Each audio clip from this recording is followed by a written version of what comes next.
We're good, right? Missouri? Missouri. We're golden. Thanks for everyone. Watch that.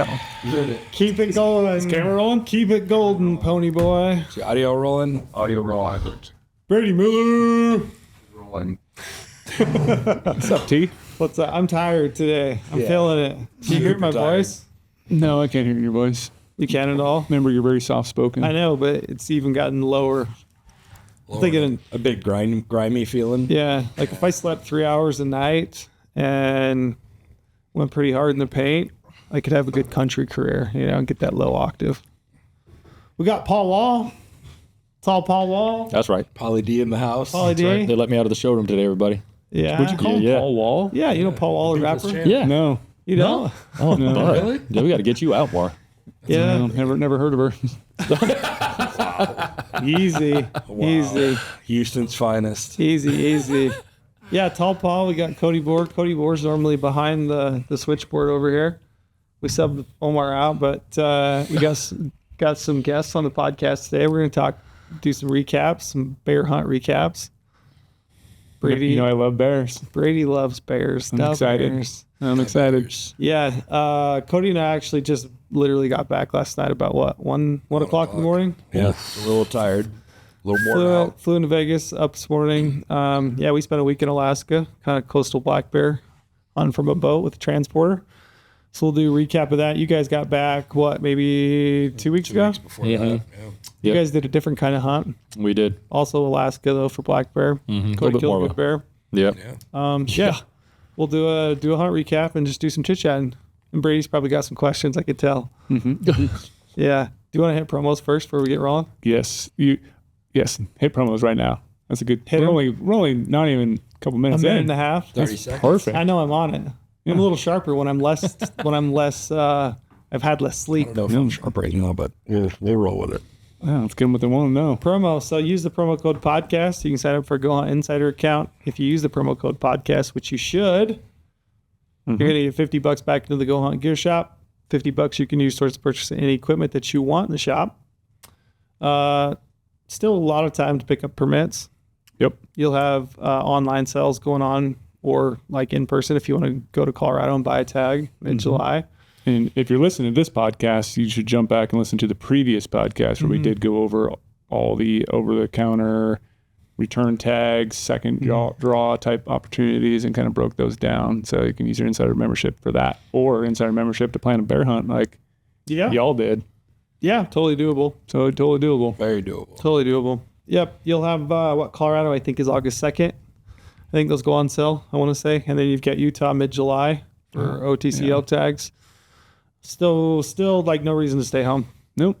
There's a lot of opportunities out there still. If you don't have a tag, you can get a tag. Absolutely. SIG. I want to thank SIG as a sponsor. We actually went on this trip with Troy Hellman from SIG. Yeah. Shout out Troy. Shout out Troy. Funny dude. Amazing dude. But in terms of like equipment for that type of hunt, bear hunting, when you're on a boat a lot and you're constantly moving, you're doing a lot of hiking and walking and just glassing offhand, Glassing from the boat. you really cannot beat those SIGs. Zulu 6s, The baby. Zulu 6s. Yeah, the image stabilization and the thing is a game changer. Talking to captain of the boat, Garrett, and then anybody that we would talk to, they were all basically saying like this has changed the game. It's a, let's just call it, it's a bino killer. I'm not going to say the brand, but it's like, it's a bino killer for some other companies. Like there's a lot of people that are ditching high-end glass and picking up these and then selling their like $3,500 optics. It's like when Nirvana came around in the 90s, it just killed the whole hairband scene. Yeah. Just killed it overnight. That's kind of what this is happening. Yeah, it is. Image stabilized binos are kind of just sweeping. Yeah. And if people, like we saw, there were some comments on my Instagram post the other day about it, and guys sent me some DMs like, if I could just get over how hideous they look. He's like, they just look like hideous, like the Zulu 6s. But he's like, I don't think the deer care how your binos look. that's They don't exactly care. it. So, Yeah, it's like who their cares? function over fashion, as long as it works and performs well. And I think actually they look cool to me. Like I like the way they look.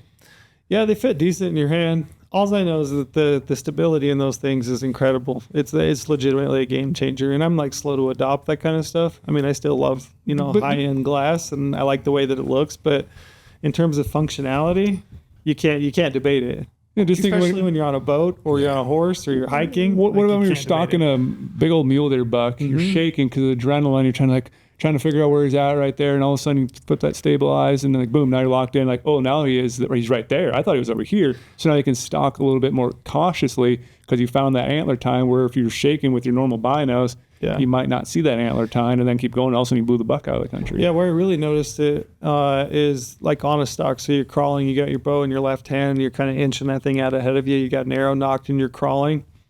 Pull out your binos with one hand, and normally if you're glassing with one hand, you're pretty unsteady, right? Yeah, you're throwing your bow cam or something. Yeah, you just throw that up, click on the little image stabilization, and things are so clear and so steady. So it makes glassing out, with one hand totally easy and doable. Pretty incredible. Rangefinders are incredible. We got to play with some new stuff, so hopefully The new stuff is pretty special. new stuff is pretty sick. Well, Just keeps getting better. Just rolling down. Just rolling. Anyway, so thanks, Sig. Sig, good dudes, good sponsor of the podcast. We appreciate those guys. Let's talk bear hunting. let's talk bear hunting. What do you want to talk about? I want to talk about first is I want you guys to go through. I'm going to talk about Paul and Cody here because we'll jump into their bear hunt before we go back to you guys. Let's Your do bear that. hunt. Yeah, let's talk about how those guys planned it. Yeah, that's what I want to know is like logistically, everyone when they go to Alaska, it's like, oh, it seems like it's impossible to plan. How do you get gear up there? How do you decide what to do? Because you take so many bags.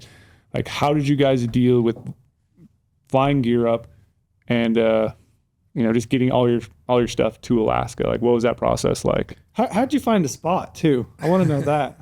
You want to know that? Originally, Too many questions at once. Okay, my bad. we'll That's a classic logistics. That's first. a terrible interviewer. A guy that asks 10 questions in one is a bad interviewer. So my apology. My You got apologies. one thing at a time. My sincere apologies. Right thing of Alaska, it comes to logistics first, spot second. Okay. Really?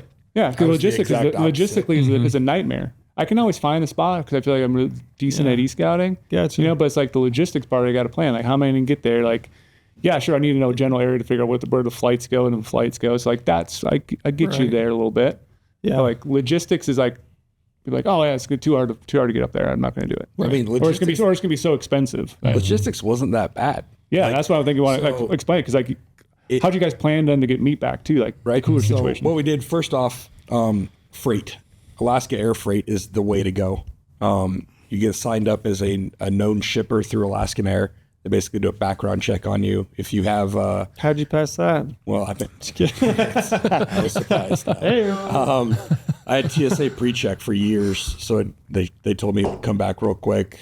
Came back with that, got our known shipping number, and it was about $400 cheaper to ship everything up there than it was to put it on the plane that day when we flew up. See, that's when I called out that right there. Right. So right there, like doing that research, save yourself $400. Oh yeah, And that's when people are like, oh, it's so expensive. But like there is ways around this that I think people don't realize that once you dive into it. And, like, it's still expensive. yeah. To like, But it's a dream hunt. right. But we took a Yeti. Was it 210 250 or 250? and a We 105. took a 250 and a 105 up there, and we freighted Paul's Yeti Pango 100 up there. Mm-hmm. Where do you freight those from? You just go down to the airport? From Alaska Air Cargo down at McCarran. How much in advance? So that was the funny part. We'd been told horror stories of like, oh yeah, it'll be on a barge and it'll take 2 weeks to get up there. We get down there to Air Cargo, talk to the lady, and she was like, oh yeah, it'll be there in 2 days. We're just kind of like, It was on a Monday. We Yeah, went on down Monday. there. Yeah. so our stuff got shipped up there and just sat there for like 3 weeks. Yep. Just because we were so paranoid about it getting lost, and Yeah. if it got lost, having the time to replace stuff and all that. So they say up to 2 weeks. So take precaution, right? Yeah, they lost my duffel bag. Okay. And then even then they found it in Seattle like within 48 hours and still had it in Wrangell within like 72 hours. Yep. So, I mean, that's just, I think, more maybe a customer service thing and their protocols and all that. But even with losing a duffel bag, and we can get into like how to track your stuff too. Yeah. But even losing a duffel bag, it still got up there within a week. So what kind of items did you ship? Were you guys shipping fuel canisters and all that stuff? So the transport took care of all the fuel canisters. Inside the coolers, I had my backpack, mud boots, just like bulky items that could fit inside the cooler. Waders, yep, fishing stuff, a pillow, Yep. you know, just things that were so bulky that we tried to make the flights themselves and what we put on the plane when we got to Alaska or when we got to the airport to fly up. We tried to make that part as cheap as possible. Yeah, because I'm thinking like maybe ship some like bars and random food stuff because that can be really expensive when you get to Alaska too. So like to preface, we stayed in a National Forest Service cabin. So the idea of being comfortable was then planted so that people don't think that Cody just randomly ships pillows to places. I mean, like you pillows could are nice. afford to take certain things at this point if you're going to freight things up that you want to take. So if you want to add a bunch of extra food, you can. If you want to take some certain creature comforts, you can, because it was only about like $1 a pound Yeah, it was to freight it. 89 cents a pound. Yeah. Yep. So and that's the point I'm trying to paint a picture is flying things up ahead of time is going to save you so much money 100%. as well, because once you get up there, Yeah. like everything's expensive. Like, like I think I explained when I did my moose hunt, like I bought like trash bags, some fuel canister, and some Thermacell refuel things, and it was like $100 and some bucks for 3 items. Yeah, like we those bought- items were very cheap if you bought them down here, and I should have just shipped them up there. Yeah, the grocery bill was rough. Yeah, the grocery bill was definitely rough. You bought groceries up there? Yeah, that was wild. That's one thing, I guess, like looking an back avocado at it. costs $5 for one avocado, and that's just Yeah, I always like, say no. And no you know what's avocado. funny about Why that? buy an avocado for $5? I live without an avocado. The strangest thing, I can though, go it tasted just the same. It didn't taste better because you paid $5 it was for definitely not a better. But those tasting are avocado. those things where you can look at it in hindsight and go, what can we ship from down here up that are like a dry good? You know, because you can't ship ice. Right. You can't do anything. It's got to be those jelly ice packs if you do. And it was up there for 2 weeks. So who would have known? Had we known that, we'd have been like, oh, the day before, 3 days. You don't really know. You should be prepared just in case and send what you want. And if you arrive, depending on how you're doing your hunt, then you could just get what you want to from there.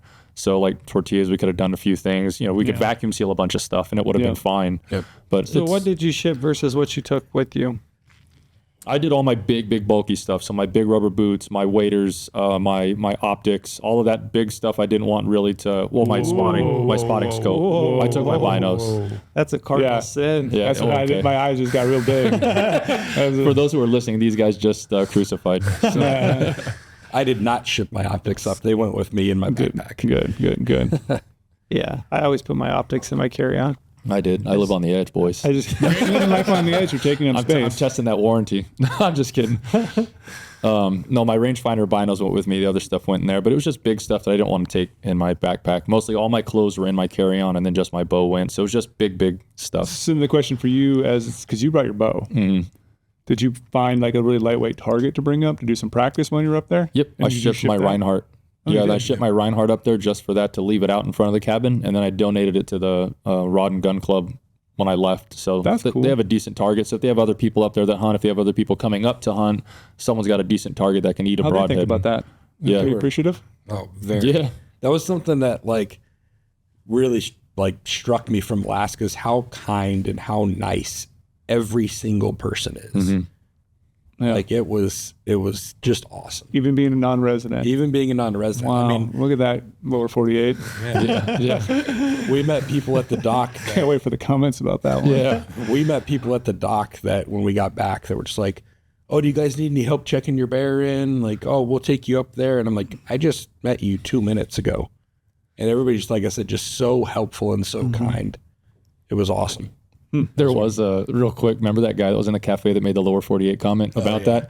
So the power had, or we had lost Wi-Fi in the lodge one morning. So it wasn't a big deal, but we went downstairs to have our coffee and breakfast, and they were talking about how the power was out. And this older gentleman had a baby on his lap, and he goes, "What do you say? Like maybe maybe the lower 48 got bombed," and he's dancing with this little girl on his lap, and it's just kind of like Lower 48 just got wiped off the map. And we're up here in He's dancing, Alaska. he's like, "Oh, we're okay up here," like talking to this baby, and it was the funniest thing because we're weird. being up there, we're like, "Oh, that's what they They're just completely It is cool up kinda here. Wild. They're very. I mean, it's remote. It is isolated. I I mean, they're imagine it's part of the same country. I mean, it is. It is. It's a yeah, long way. and that's not a knock on remote. Alaskans at all. Like I think it just talks to the fact that because anything can happen down here, and they're still up there catching halibut, hanging doing that out, thing. watching Yeah. Northern Lights, and yeah. Yeah. How did you find this spot? Cabin. Literally, so a lot of Alaska has gone to a draw, like Prince of Wales Island, all that. You know, you have to Not a lot apply. of Alaska. I mean, a lot of Alaska is still OTC for bear. Right. But places we were looking at. I don't mean to hunting- correct you. I just yeah.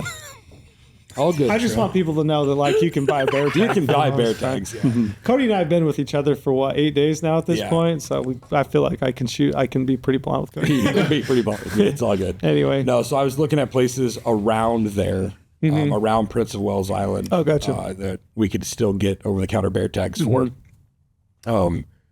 And the unit we chose was the closest one to it. And then we just started looking for forestry cabins in that area. And that's was literally how we chose it. We're like, all right, this is the forestry cabin that's closest to it, you know, in an area that we can get logistically get a boat to and travel around and not have too many, you know, or not have too much stuff to worry about. Is there anything though where you're looking at like habitat wise, like e-scouting, trying to figure it out, or just like To be honest with you, no.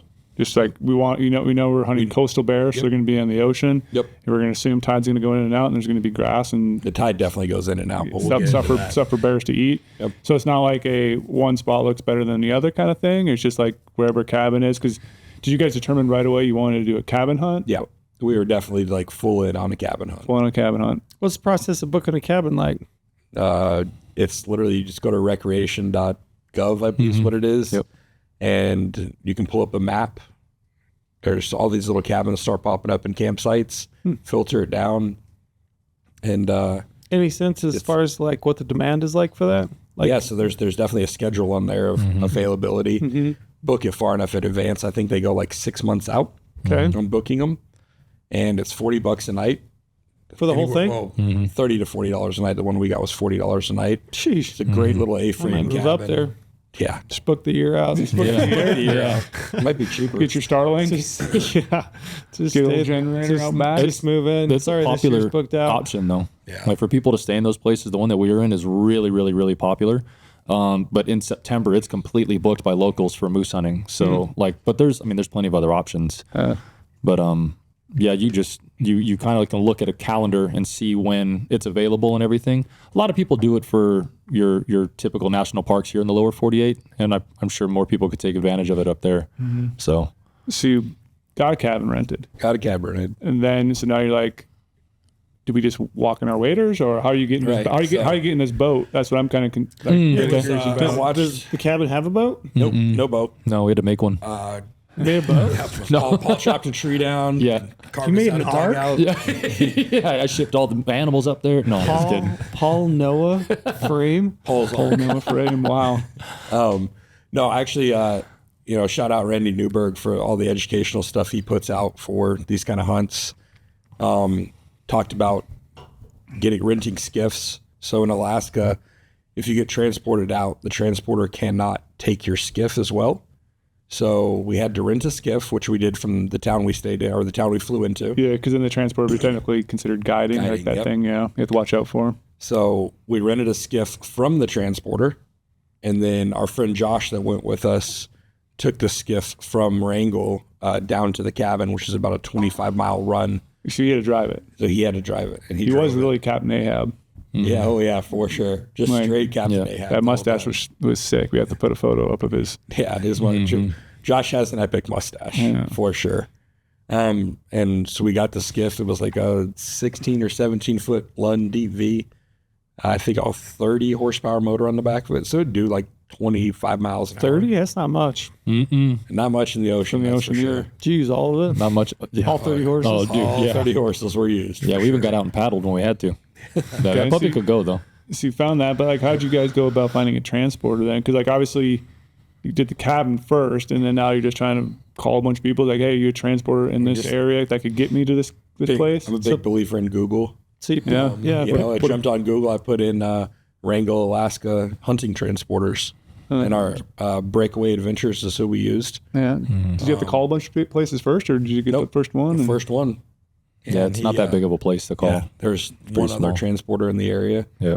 And called him, told him what we were doing and, what we were looking to rent. And Did you walk you through it, kind of, like explain some things? not really. I mean, it was very, very like simple and straightforward. What dates do you want to go? How much gear you bring in? What are you looking to do?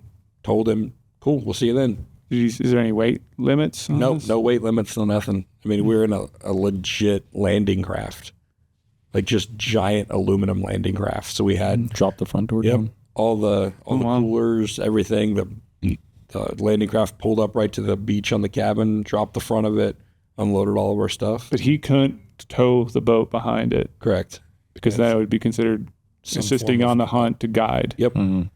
So that's the difficult part. So like if you went somewhere more remote, I'm just trying to think in my head, like Yeah. planning one right now, like you have to deal with that then. You might have to drive the boat 60 miles, 80 miles, like Yeah. And that's kind of the sketchy part. Like you have to think about that. So 25 miles in a 16-foot skiff is pretty far. could be scary. Yeah, you have to have a good weather window. So when we went out, it was a blue day. It was beautiful, glassy. The whole thing was nice. The cabin we were in is on a great location. Then there was another cabin up a bay, 20-something miles, 22 I miles. think it was like 22 miles. And then further up from that was another bay, and that had a cabin. That was a long, long haul. Hindsight being what it is, I mean, things work out the way they do. But had we stayed in any one of those other cabins, it would have been a very different story. We probably would have never gotten out of those bays, or we would have never gotten out of the cabin, just because of the stretch of water, the way the weather moves through those channels.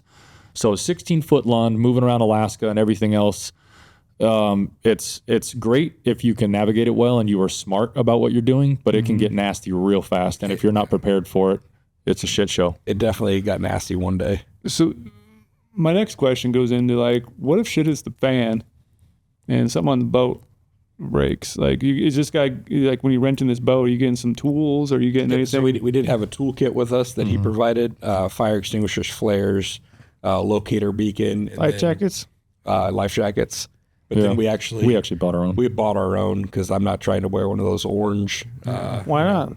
I don't know, it's sketchy. They look awesome. Yeah, It's very vintage. I wore mine just around the cabin. because I've been around boats my whole entire life, and like I would say, it was a fisheries research work forever, dealing with boats in the backcountry. Like shit goes wrong on a boat, and we've had to tear apart motors in the backcountry before, hang them from a backcountry cabin, and like. So I'm just thinking about how you guys maybe thought about bringing in extra stuff, or just knew we had a toolkit. Josh actually, he's very mechanically inclined. He's an Air Force mechanic. So I said to him, like, put together a toolkit for us that you think might be able to help us out.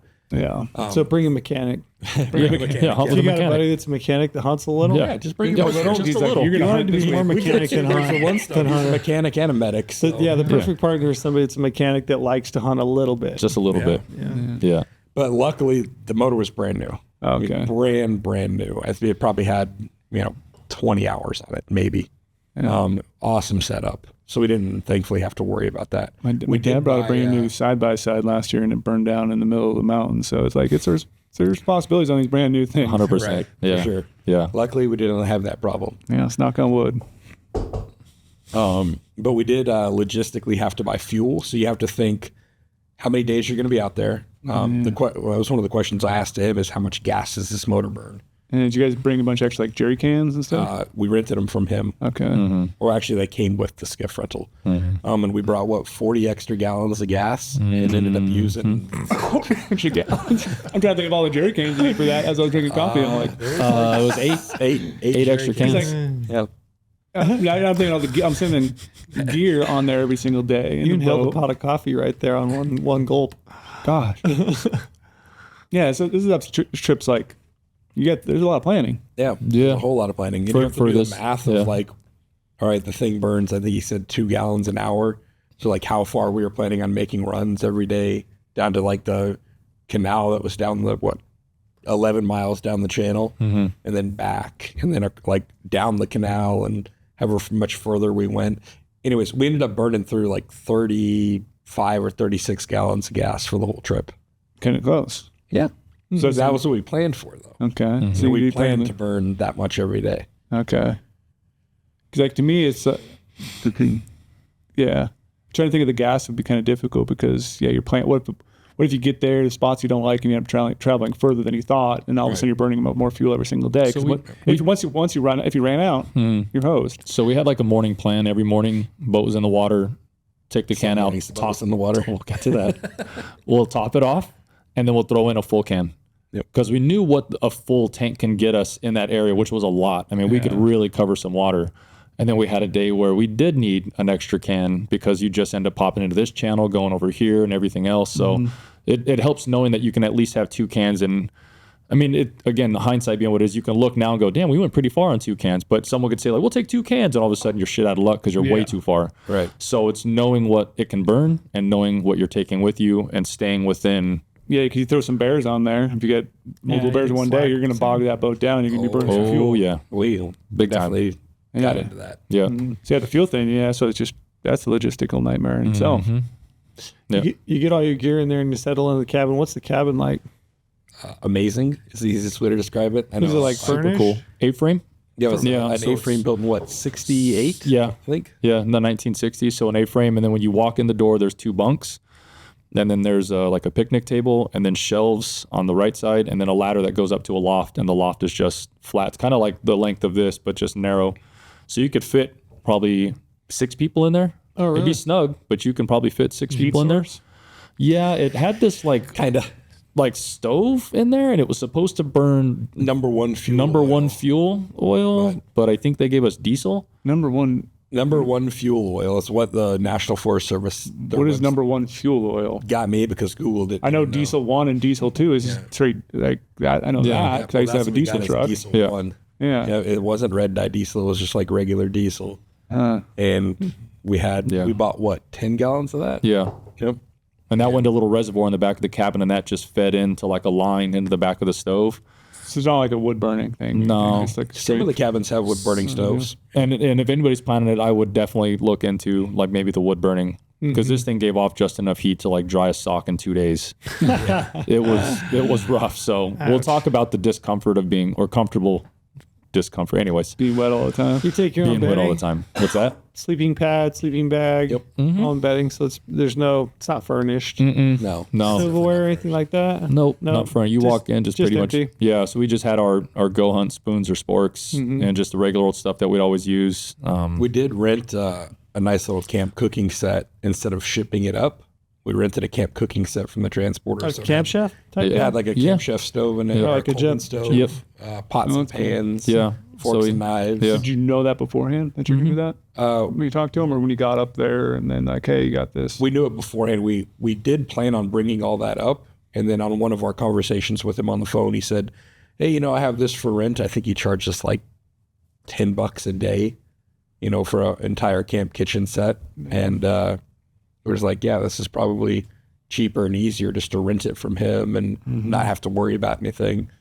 Did you guys buy your licenses before you went up Yeah. and just have them shipped here? They did all my stuff online. Gotcha. Yep. 'Cause there's not a Department of Wildlife office in Wrangell, so we bought them online, and then they shipped them. And I think it took like 2 weeks to ship everything down, like your locking tags and So license. plan ahead. Plan Couple for weeks that, at for least. Big time.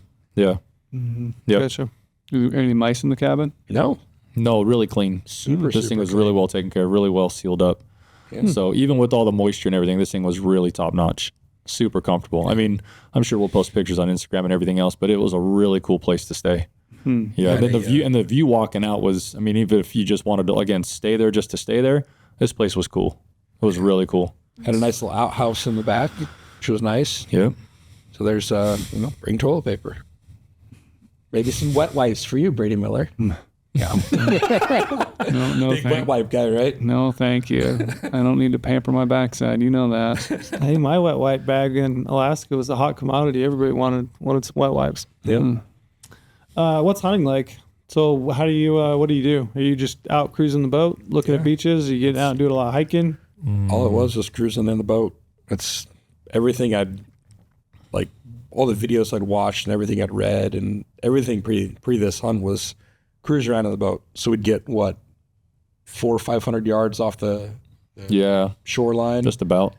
Is that a good distance? Like you're not spooking things, you think, with the boat motor? Not at all.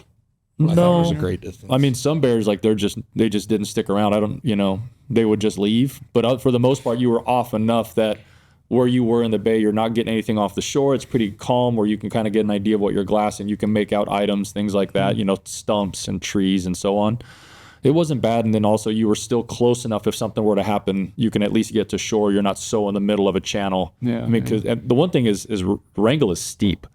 You're not working with a whole lot of shoreline when it comes to it. So when you're trying to play the tides, if the water goes out, you got what you got. You hunt within that time frame, and then the water comes up, and it's steeper than a 45 in some places. And in other areas, there is no shoreline; it's just rock wall. So trying to get on a bear like not to get too far into it, but one of the first bears we spotted, these bears are not small in any regard, but we tried to get up. We had to end up going down the beach to find a landing spot, and then had to make our way back towards the bear. By the time all that happened, the bear had just given us the slip. But trying to find locations to land that boat was tough. So there's not big tidal flats, big grassy Not beaches. like where we were. Not really, but the areas that did get really, really flat, that water recedes so quick. It's about 2 feet an hour. And if you're not careful, you're sitting there for a while, or that boat's going to be way up further than you thought, and your anchor's way back in the water. I mean, it could be a whole mess. So it would have been nice to get out, but you've only got like maybe 2 to 4 hours of having a good time, and you got to be back on the boat within depth. So you're not getting too far past your boots or your waders to get back to the boat. So it's not exactly, it'd be interesting to learn, but for what we were learning within the days we were there, it was just safer to kind of just sit in the boat, do what you can, beach it when you can, glass what you can, and then get back to it. But we saw a lot of bears from the boat, and we saw plenty of them. You had a great, what was that Tide app you were using that helped us out quite a bit? I forgot the name of it. Let me I think check. it might have just been like Tides or something super simple like That's that. all it is, just tides. Tide. Yeah. Yep. And Like Not the laundry. Not the laundry. Not tide? the laundry. no, not the laundry tide. It's Tide just Pod like Challenge? it's just like a black. It's just a black square with like a wave on it. Just says tides. Okay, so I have a lot of questions here Okay. about this boat thing. Okay. I'm gonna say it's right now funny, so everyone listening can know I'm being funny. All right. So basically, you road hunted for bears, but from a boat. That's all it was. Yep. And I just say that because like people give shit to a lot of people, like, oh, a lot of people just road hunting down like the lower 48, but up there, like that's the tactic. That's how you have to That's do the it. how you do it. The rainforest is what it is so thick. Yeah. You're seeing 10, 15 yards. Yeah. That's it. Yeah. So obviously if you have to be in the boat and you're just cruising along. What sort of speeds are we talking about here? Are you just like putting along? Are you going 5 miles an hour? Like We're are you wakeboarding, cruising? Like We're wakeboarding. what's the strategy of covering country every day to make sure you see a lot, but also don't go too fast so you're just driving by bears that might come out in a couple minutes? Like how is that strategy working? It was pretty much kind of hauling our 30 horsepower asses down this channel. It sounded loud, by the way, but we were not moving. As you get into the channel, once we kind of knew we were getting into really good areas that were opening up. So part of what I had done is like I was e-scouting old timber cuts. And, Alaska's changed a lot. They stopped timber cutting in some areas like in the 90s, so you never know what it might look like. But some of the timber cuts were way back off the shoreline, and they had already become, fairly overgrown. So it wasn't more of like, all right, well, let's just see what's on the shoreline then.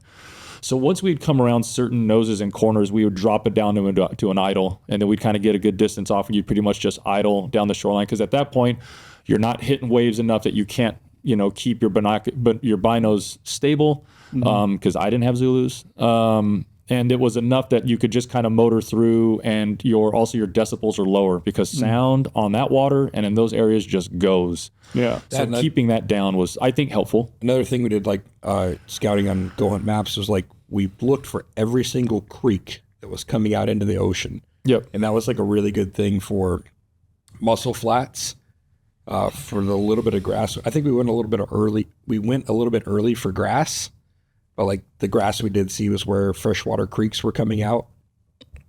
The dandelions were firing off, which was somewhat of a positive because there's a massive field behind the cabin, which we can get to as well. And you get back there, it's just flowers everywhere, but they just hadn't been eaten yet, which is all like you go on a slope and you're like, this is perfect for them. And you're thinking the only thing we're missing is animals. It's just, that's the one sign is they hadn't gotten there yet.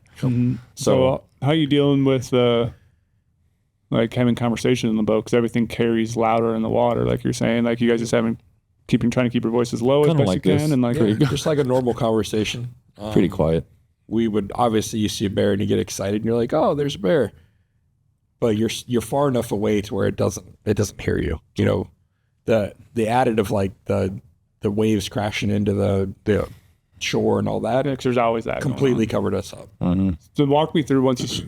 I don't want to be jumping ahead or anything, but walk me through when you see a bear. All right. Well, what do you guys do? What are you guys doing? You judging the bear right away? Or are you Panic. trying to figure out where you can get the boat to park? Like how does that A work? little bit of For everything. where to get the boat, especially, and then how to deal with stalking said bear on a coastal hunt. We got into it. There's a lot of stump bears. I'll tell you that. A whole lot of stump bears in Alaska. Really? Yeah, Still stump bears? just like Montucky. You'd find a bear. Whoever we did the classic hunting thing, you spot the bear, it's your bear, or you can pass on it. We'd spot a bear. Who spotted the first bear Cody. for the whole entire trip? Cody did Well, pretty much. This because he dude, was in the front and he had the eye. Yeah. No, Well, he I was was he was motoring he was most- sitting back. Yeah, he was Captain Ahab back my there. guy. Just kind of one eye and Captain just B. yeah. But he had everyone's kind of going out. You're like, man, I usually spot him up. He was differentiated. I saw a lot of rocks and a lot of stuff that just was bulbous. But the first bear he spotted was in a really, really trippy, beautiful place, man. And this is big bear. But go ahead, Respectable Cody. bear, huh? Oh, Respectable bear. yeah. But we would spot them. We'd stop the motor and just kind of sit there and drift a little bit and watch them through the binos. Check the wind. And yep. Check the And wind. that's the next thing we would do. We'd say, all right, we get the wind checker out. We'd see which way the wind was blowing out where we were. We'd say, okay, the wind is blowing. If the bear's here, the wind's blowing this way. We'd find the nearest place that we thought we could get to downwind from the bear. And then we'd motor towards that. And we'd probably get, 20 yards from shore at full speed and then just kill the motor and drift in. Okay. And then when you drift in, you How far away from you the bear? He's up the beach a ways. Yeah. And this, in You this talking situation, about you're dropping yourself a half mile? no. 300 yards maybe 400 ish. yards. Yeah, Yeah. because that first bear we saw was pretty big, and he was really involved under this tree and just getting after it. So we found just one little area where like the low tide had given us a shelf, and we kind of got around. And once we killed it, we just paddled up. And once we paddled up, you use your paddle to kind of slow the boat down, hop out of the boat, and hold it You're stable. wearing waders all the time in the boat? Yeah, no, today I was just reason? wearing my boots. Yeah, I was just wearing my rubber boots on that day. What was it, lacrosse? Hip boots or just Nope. Just an 18, 17 or 18 over, inch over the boot. calf? Over the calf, Yeah. rubber boots. And we'd jump out, check the wind again, make sure it was good, and start stalking in. What happened to that bear? Wind. You got winded? Wind shifts like crazy around there. How far away do you think you picked you off? I mean, I was 800-900 yards away. Oh, I think the minute we hit the shore, I felt like he was just gone. Like, Yeah. we pulled the boat in, hike up the little mussel flat, and we'd get to the top where you could see where he should be. He was gone. yeah. Yeah. Bear's Oh. nose is everything. It's their only thing that saves them. They're blind as bats. They can't hear that great. I don't know if they're blind, but their beady eyes, yeah, they definitely don't see as well. Moving across those rocks and mussels was a lot harder than I thought it was going to be. Only because you, in your mind, you're like quiet, quiet, quiet, and the water's hitting the shoreline. You have the wind. You just have all this other like ambient natural noise. Then you can't be quiet when you're just crushing mussels. Yeah. Every time you take You're a step. stepping on chips. Chips are softer than mussels. Like you're crushing, like walnuts the whole way down there, and you're uneven in these boots. And I mean, there's a little bit of stability. There's no excuse to it. It's hunting. But putting that into your mind's eye of when you get up here, figure out the best way to get in. And I think, again, my hindsight has been great, but if you can get in just into the tree line, you were hitting game trails within 5 or 6 feet of those trees, and it was just like carpet. You could probably move through that a little bit better, have a poke through the tree or down the shoreline or something, at least for an archery shot. Or if you're at a 200-yard rifle shot, I think if you could have just got up into the trees and you get quiet, then make your way out, it could have been helpful. Because in some scenarios where you'd end up spooking a bear, we got to the beach and you check out the trees, you're like, damn, we probably could have gotten into the trees maybe and worked this in a little bit better. And But I mean, who knows? It's hunting. This was definitely a learning experience for all of us. You definitely learned quite a bit. A lot. I mean, I feel like filling a tag is always great, but what we learned was just endless. It is endless on what you learn between species, weather patterns, tidal patterns, moon phases, terrain, mentality. Completely different. Completely different. Like you've got to. I think some people say buck up. You just got to be open to being okay with being wet. and messing up stuff and being wrong and learning on the right on the spot. How do you think, you mentioned moon phase, how do you think the moon phase impacted the hunt?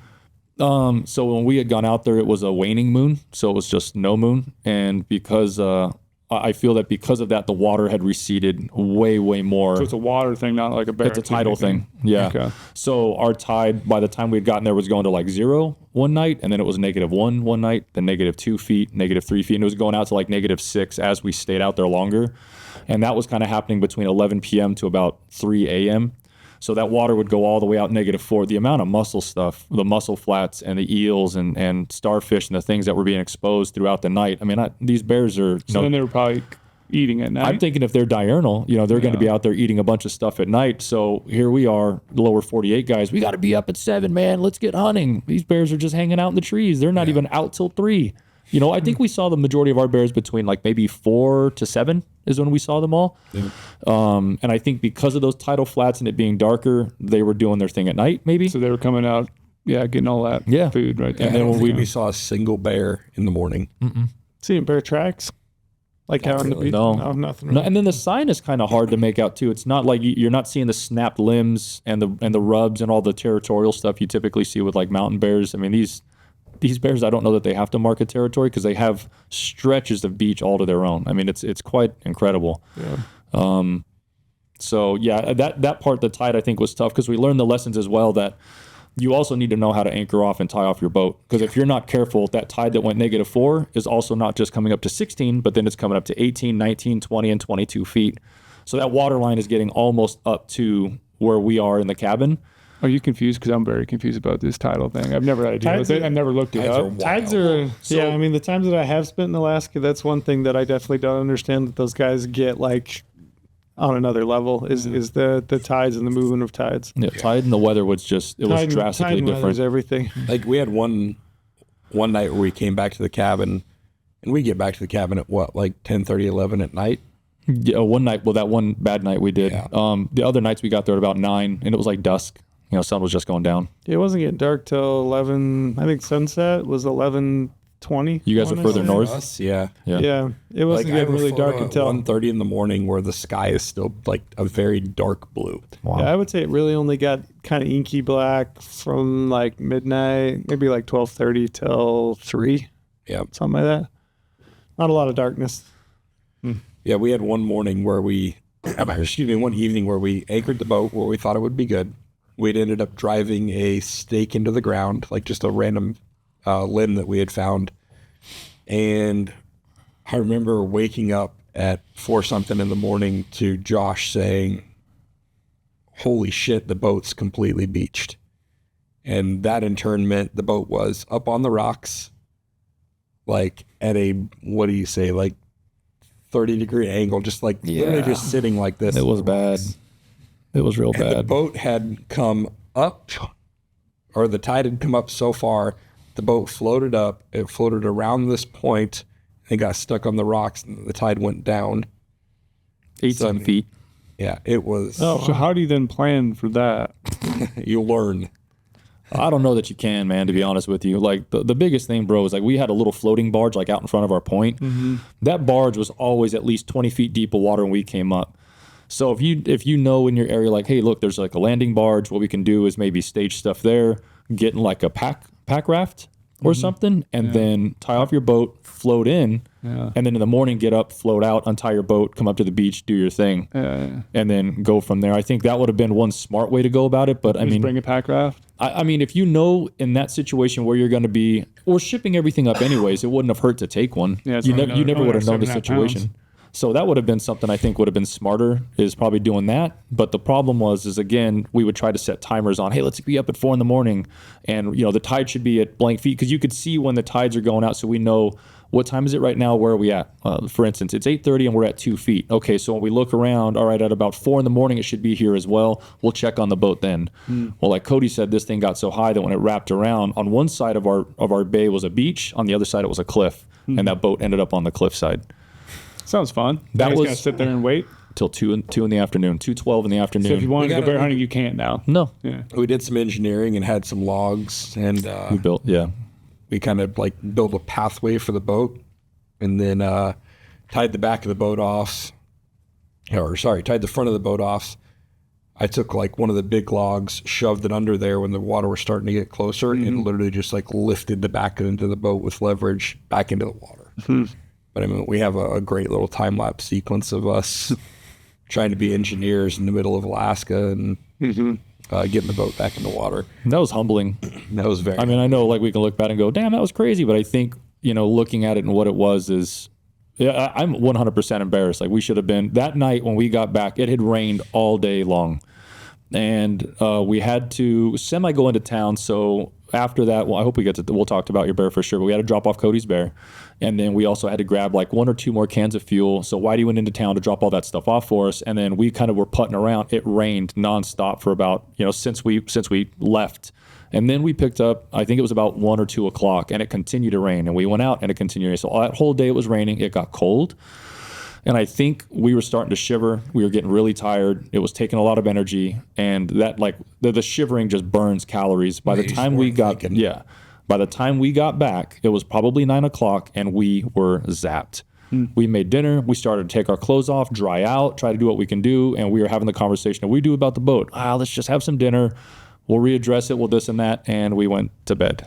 And that boat ended up on the beach. And that's, like I said, it's a little embarrassing now, but you have really got to pay attention and get out of your own way when it comes to, you got to take care of what you need to take care of. Tie your boat off or you can't go hunting the next day. Make sure all your clothes are dry or you're going to have one hell of a time. Make sure you have enough food that you're energized about. Dude, that's another thing. The humidity in Alaska. Holy shit, it was like 78%. Like there was one day where you were in really bad shape. I think we were maybe a little dehydrated. Yeah. Didn't get a lot of sleep. Had the day the boat was stuck up. That was the day the boat was stuck up. Had a bit of a stomach bug, and so like he slept it off, which was good. But I mean, that quick, it's not any poor decisions. This place just creeps up on you. And so the tides were, dude, we every single morning, because we couldn't get that boat out to that dock, it was in some way, shape, or form away from the water where we had to just like eke it down or roll it down, and it made for kind of a lot of work. Of work. Exhausting. It was a lot of work. Calories you don't need to burn. Yeah. So anyways, by about 2:30, we got that boat back in the water, pushed it out, got out. By the time we got out, it was low tide, or the tide was going to start to go out so we can look for bears. I don't think we saw one that day, but we just lost 3/4 of a day. So lessons learned. How many bears did you see in?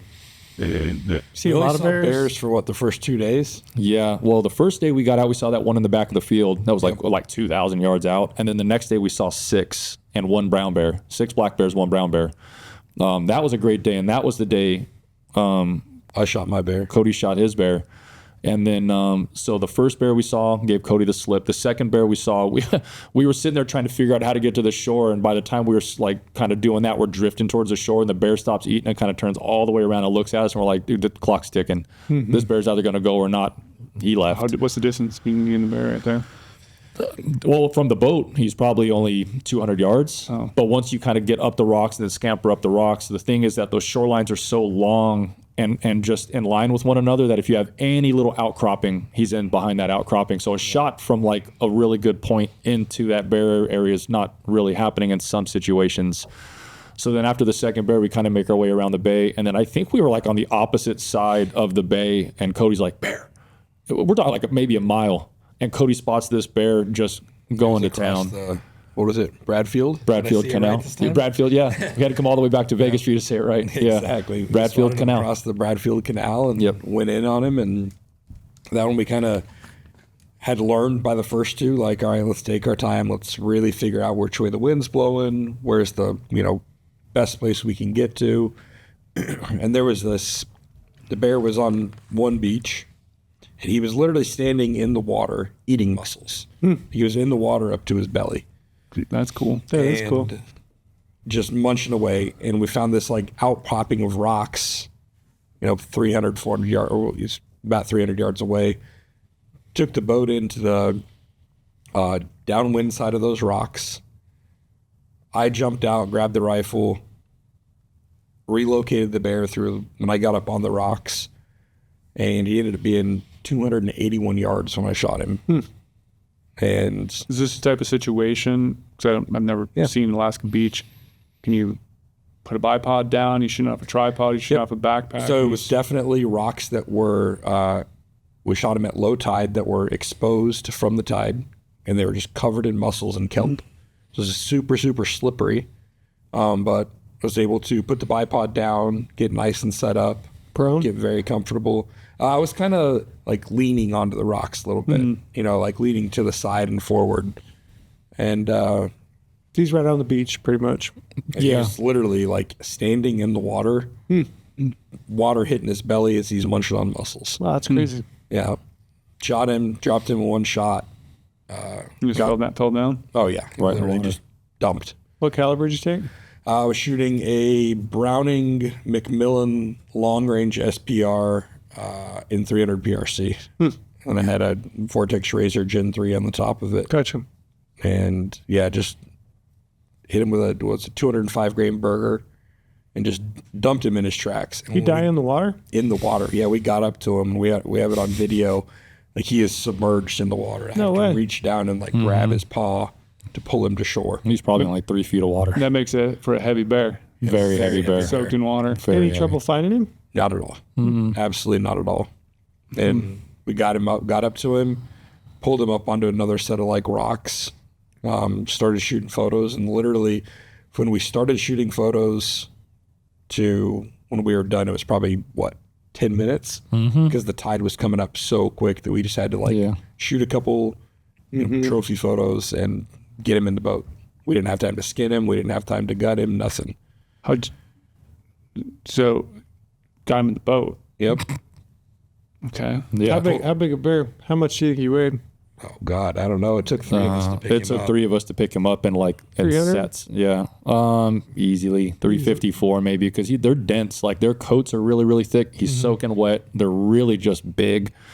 And then I think overall he might have been like maybe 6 feet ish from nose to tail or something. Because there's a picture of Cody sitting there and Cody doesn't look 6'5", you know, or what? 6'4". 6'4". I appreciate that. All right, bud. Well, because we were north, everything's, you know.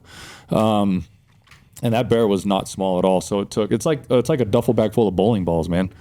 That weight is hard. So you throw up the front paw and the head, and then at the back you have 3 guys kind of picking him up. And it'd be nice to have, you know, the paws out. He just like piled into the boat and we're like, let's go, because that tide's coming up like Tide's a foot tide's coming up and you're running out of room. a foot every 30 minutes. Let's go. And then that's at 6-ish, maybe.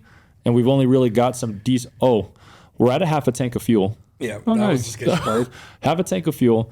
We've got now a massive bear in the front of the boat, and it's that about ride. 6:30, and the sun's getting ready to go down over the mountain, so it's going to get dark pretty soon, and we've got to get moving. So there's a lot going on there. Was it raining this day? No, it was beautiful. He shot it. I think he was in a t-shirt. Yeah, I was in Oh, a t-shirt. wow. Yeah, T-shirt, my Yeah. Fall Ravens. that was the last day. It was t-shirt weather. Yep. So you get this bear in the boat and drive him back. We spotted another bear. Oh, you do? Yeah, spotted a giant bear.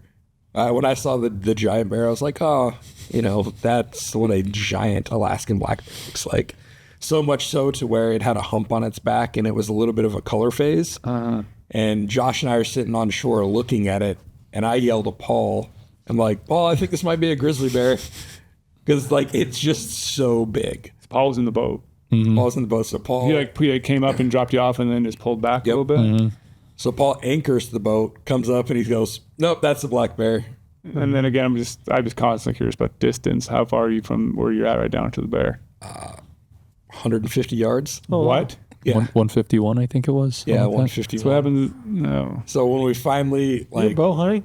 Any temptation to whip out the rifle and Oh, 100%. I mean, this was a full on hunt. Like Gotcha, whatever whatever opportunity, option. I right? mean, I wasn't gonna ignore the opportunity to creep in with my bow and Sure. you know do what I could. But I also knew too that if it one, I kind of found out by the second or third day that this was going to be a rifle hunt, just because trying to cover that amount of ground and as quick as these bears started to pick up what was going down, I needed to get it done, or I wanted to get it done. But no, we were cruising up in this stump, like from the boat, we're moving around. I was like, man, that piece of wood looks like it's moving. I hear Whitey go, is that a bear? And I was like, okay, good, that is a bear. So we got up and Whitey and Cody get out, and I'm sitting there and holding the boat and I'm listening. I'm like, I don't hear a bang. And then like 5 minutes goes by, I don't hear a bang. And I hear this dude yell, Paul! And I'm like, is this bear dead? Like, what happened? Yeah. So I scamper up and look. They're like, we don't know. Because it's like the color it's got phase is, claws on it. I mean, the whole color 9 phase is yards. very amber. It's very, very brown. I've seen picture or video of it. Yeah. It's definitely a black bear, but Oh yeah, so when it turned around, it had that pumpkin head and that big soda can nose. I was like, nope, that's a black bear, 100%. So how long did you Were you guys, you and Whitey, on shore looking at this bear?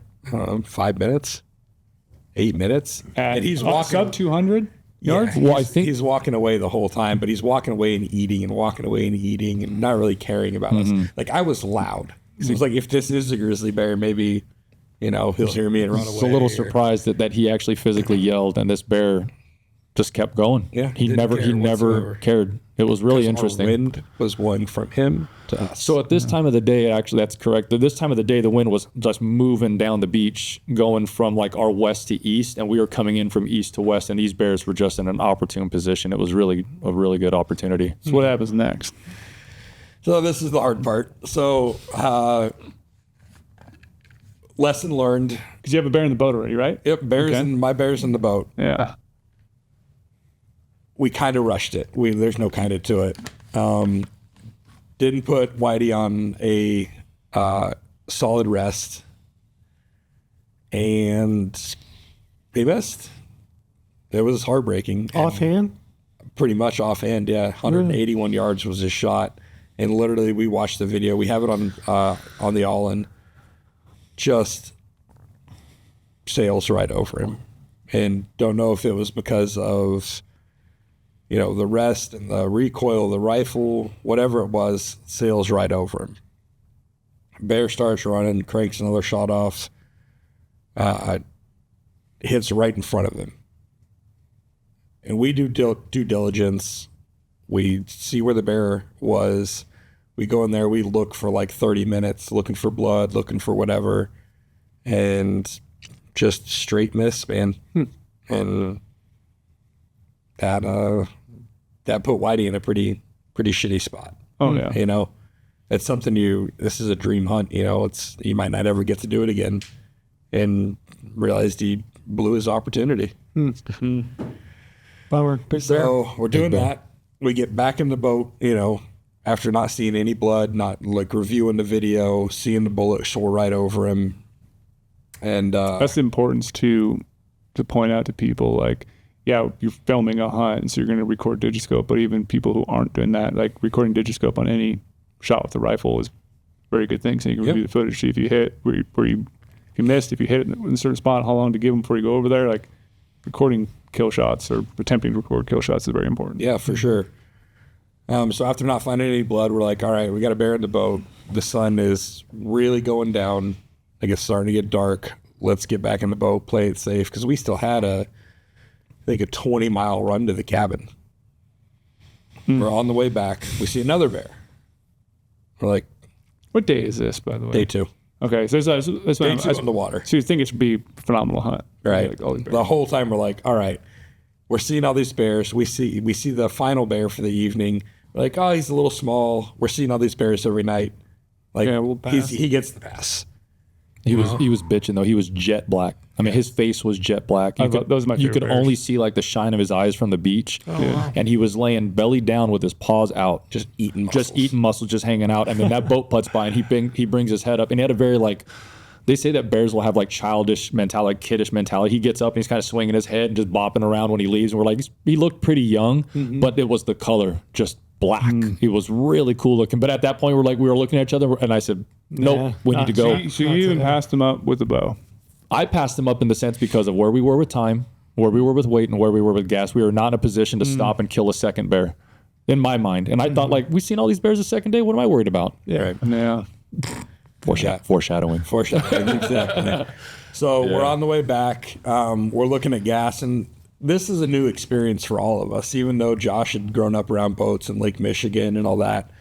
So we see this other boat coming towards us, literally one of the only other people we see the whole time we're out there. And these are some older guys, and they've got a pretty legit setup. We stop and talk to them, and they're like, hey, you know what? We'll follow you back. We don't want anything bad to happen to you. We'll follow you back, which was really cool. Are they residents? They were, yep. The kindness of the people love out there. them. People who are nice residents. So they follow us back. We make it back to the cabin with like very, very, very little gas in the boat. Get back to the cabin, get everything unloaded, get the bear unloaded. And we start the process of processing it. Yeah. And in between when we started And when we finished, the tide had come up so much that it was hitting the bear's feet. It hit my feet. About 12 feet. Yeah. It rose in the hour and a half, 2 hours or something that we were doing it. So we had Are to you keep. just hanging meat outside? Yeah. We put it in got a game meat bag. pole? We put it in our We made a meat pole. Made a Yeah, meat we pole? ran like paracord between two pretty good trees, and then we hung the meat up that way. Yeah, for the night. And then when we sat down that evening, I think we finally got done at like 11:30 or 12 that night. We were looking over that, we needed to get it because we had a big extra tote. So we got it in the tote and everything else. And we messaged our transporter that we needed to get it in. Because if you leave it out in those conditions, the hide will start to slip and your meat is going to just stay wet. And so we had to get it back into town to freeze it so then we can get back to business. It was probably like a 15-minute boat ride from the cabin. There's like it was like a dock, like a boat launch area that was like the final longest road in Wrangell. So there was obviously roads all through the island, and they met us down there. They picked up the bear meat and the hide and the skull and everything in the tote and took it to town for us and put it in a freezer, which was awesome. Yep. That's nice.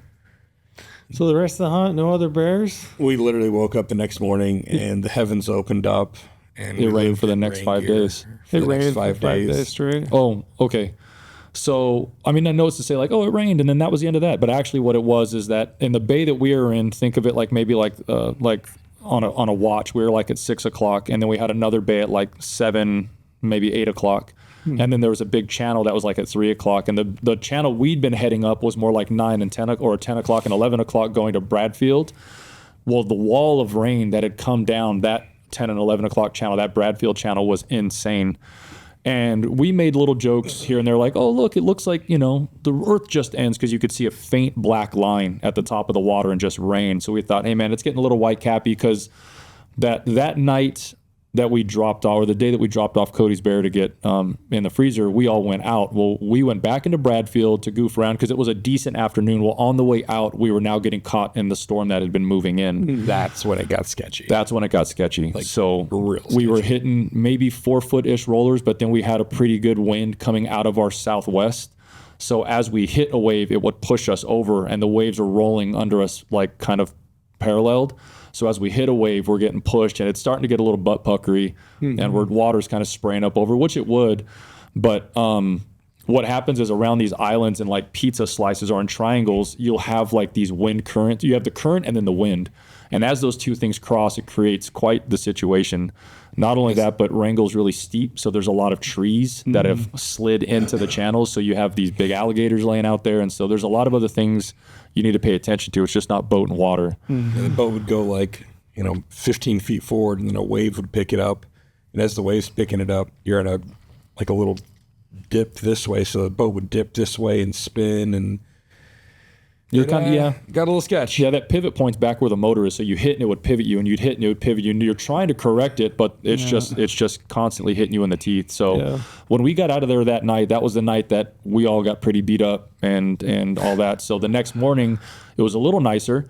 We had to wait till 2 o'clock to get the boat back in the water because it was beach so bad. Once we got back in the water, the clouds were now going from blue sky, starting to come together. The rain was moving in. And we went out, then we saw that black line. We thought, you know what, let's go to this other big bay and we'll check it out. So we go into another big bay. Nothing for that afternoon. Then after that, like the weather just got worse and worse and worse down in that canal, which then cut us off from Bradfield. So then we had to find a new spot.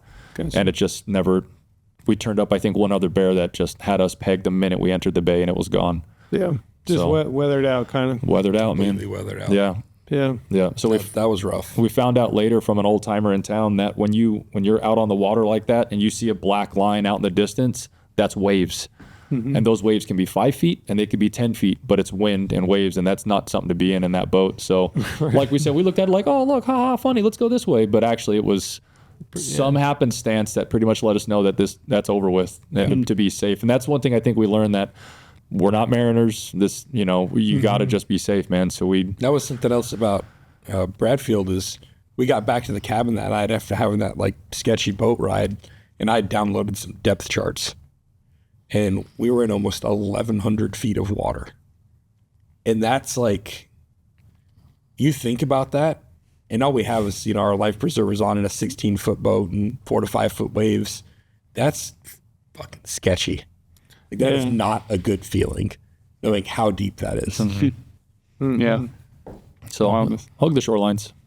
A good trip. Great trip. Insane. Yeah. A lot of black-tailed deer. Yeah. Really? Oh yeah.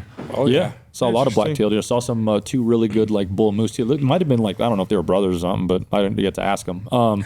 But they just looked like two young bulls because they had like soda cans on the tops of their heads. But I mean, one was a little smaller, but one was like, damn. Saw some moose then, some blacktail, Yeah. black bears. Yeah. G bear. Whales or anything? Saw some whales. Yeah. We saw 2 humpback whales on the sketchy boat ride. Oh wow. We were like, oh, we'll see some whales, and we'll go like putts over to them and maybe get some cool videos of whales. That That was your not first time up happening there, that Paul? day. No, second time. I'd worked for an outfitter Gotcha. back in like 2016. So I was familiar at least with the weather and the rain and some of the terrain, Yeah. but not the aquatic side of Sure. hunting. And that was interesting. Did you fall in love with it? Yeah. Oh, yeah, it's, Want to go back?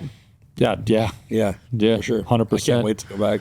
Yeah, I think there's always a really cool opportunity. And I think if anything that I took away from it was logistically, there's really affordable ways to do this, especially as a group. You could break the cabin up, you could break up the boat, you could break up the shipping and how to do it all.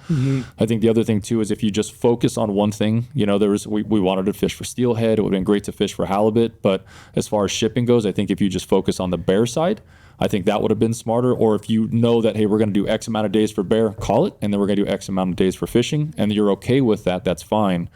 But I know that Alaska has this romance of just wanting to be able to do it all. Yeah. But the money that you could save on not having to go that far out or do all this other stuff, you could easily make it an every 2-year thing, pay it down. And then also, How much do you think you're all in per person? Maybe $3,000. yeah, I'd say $3,000 is the ceiling. Yeah, and I'm thinking that there's probably even some you could cut off that, but you wouldn't be cutting off much. I think $3,000 comfortably to Is get that you up there. airline tickets and everything? Yeah. Hunting license? Yeah, I mean, we also booked ours in like March. Had you planned it out and probably booked it a little sooner, you probably could have saved you some money. If you have an Alaskan Air miles or whatever they are, you can completely save yourself money. So to break it down, you're probably $700 for hunting Flights. license, tags, Oh, yeah. fishing Yeah. license, and then flights. You're probably $700? $600-700, yeah. Flights Yeah. in our scenario it was $930. Okay. Oh, night. Oh, So yeah. you're $1,000. So you're $1,700 there. Yep. Approximately. Then your cabin, you're $40 a night. $40 a Yeah. night. Food, shipping. We flew food up there. What's your air cargo shipping? $500. 400. Yeah, Yep. up and back actually. Okay. Pretty consistent. Yeah, and then the Gotcha, boat and you're was splitting what that. what was the boat? What was like $1,200 for, Yeah. for Yeah. the week? Yeah. And then just gas and Just, yeah, Yeah. Our that transporter which was included cool. He gave the us- gas. Yeah, He gave us the 40 gallons we took out there. He said, pay for what you need or pay for what you use when you get done. oh, that's So if we would have taken 50 gallons out, we still only had to pay for 35 gallons, Gotcha. yeah, which is really, So you're really probably cool. $3,000, $3,500 somewhere. it's in that kind of neighborhood, right around there. which is pretty doable. Yeah, Yeah. it really is. Yeah, not bad at all. It's all logistics. I mean, the tag is $450. That's pretty much what bear tags are, anywhere from $350 to $450 in most of the states. Anyways, your license I think was $150. Yep. So you're already at $600, which isn't that bad. You know. Think you'll do it again? 100%. Yeah, I would. Alaska is just you can't not go to Alaska. Well, once you're up there, it's not even about being big and having to do it all and having to see it all. It is a different hunting experience where you are pushed into a situation where you are tested nonstop. It's not about mountain stuff. It is a mental state to not get down for not getting a bear, not getting down in the rain, not getting down when you're sick, not being hard on yourself when you don't know how to watch the tide. All of that stuff can ruin it. But you've you would not want to be anywhere else. Yeah. That place is special. Yeah, it does get in your system, doesn't it? Yep. You get up there. You check out, man. Yeah, check out. that's I my kinda- favorite thing about it. Yeah. I don't even remember like when we just got back, like I said, but most days I didn't even pull my phone out. I was No. Yeah, Nope. just kind of left it in my pocket. Yep. Did you ever wet a line? You said fishing stuff. Yeah.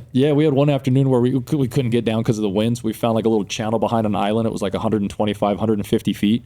So we bought some bait and some halibut setups, and we just dragged some lines for a little bit. From what we learned this last week, the trail and I were up there, we did it totally wrong. Makes sense. Should have used dynamite. Just let them float to the top. Yeah. We should have probably done crab traps, actually. I think the Dungeness crabs in those channels would have been a little more beneficial. Beneficial than fishing. Yeah.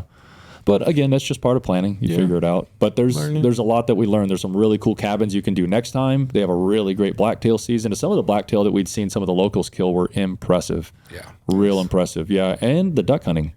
Yeah, a lot of You could plan a cool October hunt. I mean, we saw some awesome awesome animals. We would see rafts of, 1,000, 1,500 surf scoters just constantly. Just giant rafts of ducks. Harlequins, all kinds of cool stuff up there. Just like as far as appreciating as hunters or just, environmentalists, biologists, whatever we used to be back in our day. It was just a really cool place, man. Yeah. Cool place. So That's good. Well, we're glad that you safely made it back. Yeah. And you killed the big bear. Definitely wish Paul here could have got an opportunity at one, but I was in Alaska, man. Like you got to be there to try. If you're not going to kill him if you're not there, So it's a matter of just planning it out. And Did you make a stalk with your bow? no. I mean, the day that Whitey and I saw that bear, Whitey went in after it. Not you're just, hey man, you got to do this one. I'm thinking this is gonna be awesome. There's gonna be plenty of bears on these beaches. We'll figure it out.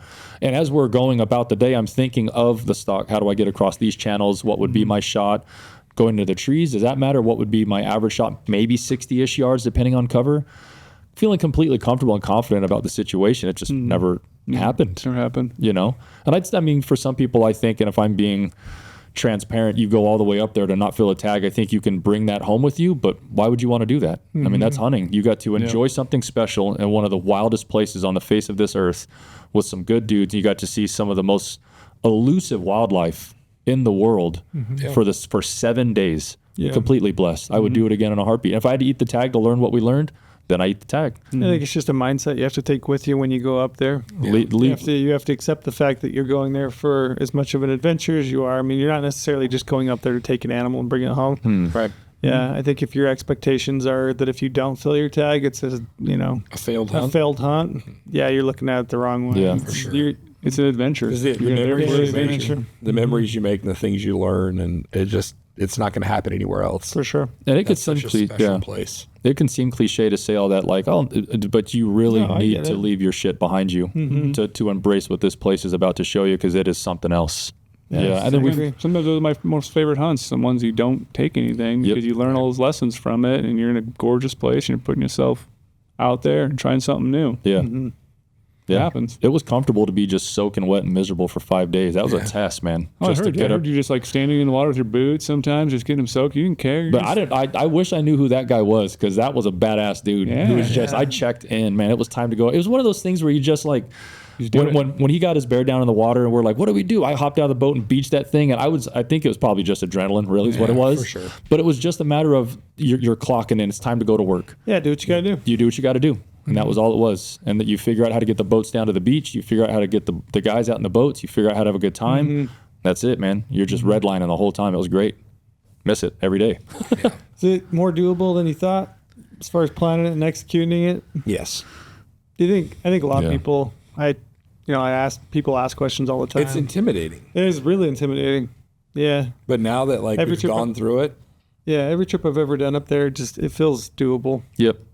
I think I was talking to a few folks in the showroom so far. From my experience, I'd say this is something you could save up for, do it, and then you could just pay it down over like 2 years. At that, what we're thinking of like 2,800 to 3,200, whatever. So your airfare and cargo and a good group of dudes to help split everything up. You figure out the animals you want to go after. That's your tag allocations. And I even said this is a great example. I didn't get to draw Colorado. I saved $800. Guess what that can go towards? Bear, 2 blacktail tags. You didn't draw? Nope. Oh, no, sorry. I did not. Yeah, the draw odds were wrong. No, I'm just kidding. No, I didn't draw. That's rigged. That's all right, because there's opportunity still. There's some good stuff coming up. So, but it's that thing of what do you want to do this year, and where does it fall in your hunt planning season? This was in May. Yeah, you got plenty of time to plan out your fall. Off time of year. Yeah, a little off season. Yeah, so completely doable. Something else is so we like to hunt Montana every year. We do. Just kidding. I mean, yeah. Who's that we? No, I'm just kidding. People from Montana. Wow. Let me rephrase this. My friends and I enjoy hunting black bears in Montana every year. It's not that much more money. Yeah. To go up to Alaskan and have just a giant adventure hunt. It's. Yeah, that's awesome. I still haven't wiped a smile off my face. I dream about it almost every night. It's just a special place. We were flying back last night, and Cody's fast asleep. We got some dude sitting beside us, and Cody must have been dreaming because he come out of it just flailing. Really? On the plane? that was when we were driving. Chop. He was like, That's when we were driving. I'm gonna kill you, Leonard D. he boy. came too. Yeah, it was funny. Yeah. Interesting. Ready to fight. Yeah, it's pretty good. So you guys had a good trip. Great trip. It was all right. Good. Good. What about you else you guys? What about you? Oh man. You literally just you got back this morning. Yeah, this morning. Yeah, And here we are podcasting. 1 a.m. Yeah. Yep. Trail and I went back up. Yeah, I don't know. I mean, I'm not running on a lot of sleep. Probably like 20 hours maybe since the 29th total. Yeah. You guys I been would giving her. say. Huh? Yeah, guys we've been been giving going hard in the paint. Yeah, I get back at night, like midnight, maybe eat a little, hang out with some buddies and, talk because it's like, a group of guys that don't really ever get together. So we had Crispy, we had Steve Howard from Born and Raised, we had Troy Hellman from SIG, we had, cameraman, we had Cody, kid named Damon, which is a great kid, Noah, Justin. So it was a good group of people. And then the captain that we went with, the guy that runs the boat, it's D&G Charters. Outfit Alaska. Yeah. So I've been blacktail hunting with those guys before. So Garrett's the guy that owns Captain of the Boat. Is just genuinely one of my very favorite people on the planet. Like sometimes you meet somebody and it's just like, this is somebody that you just really vibe with. And I really love that dude. Good dude. So it's fun, just fun group of people. So, we'd stay up and kind of recap the day and tell hunting stories and swap info and then, go to bed. So it might be like 2:30 in the morning and then you're up at like 5:30 or 6 just because that's where my clock is. And it's getting light. And so you're up and just like looking and glassing and not much sleep. Yeah, pretty tired today. Wow. Yeah, very tired. So, yeah. But overall, good hunt. We had bad weather. Really? Rain pretty much every day, I would say. Going out, we had some big swells. Can you guys share what part of Alaska you were in? Because we were down in We Wrangell. went out of Homer. Out of Homer? Yeah. Okay.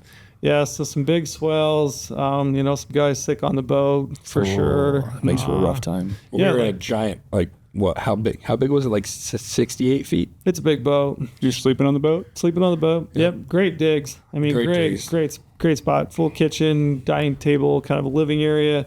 Everybody kind of had their own separate little living quarters. So Cody and I had like our own little living quarters, two bunks that are kind of tucked in.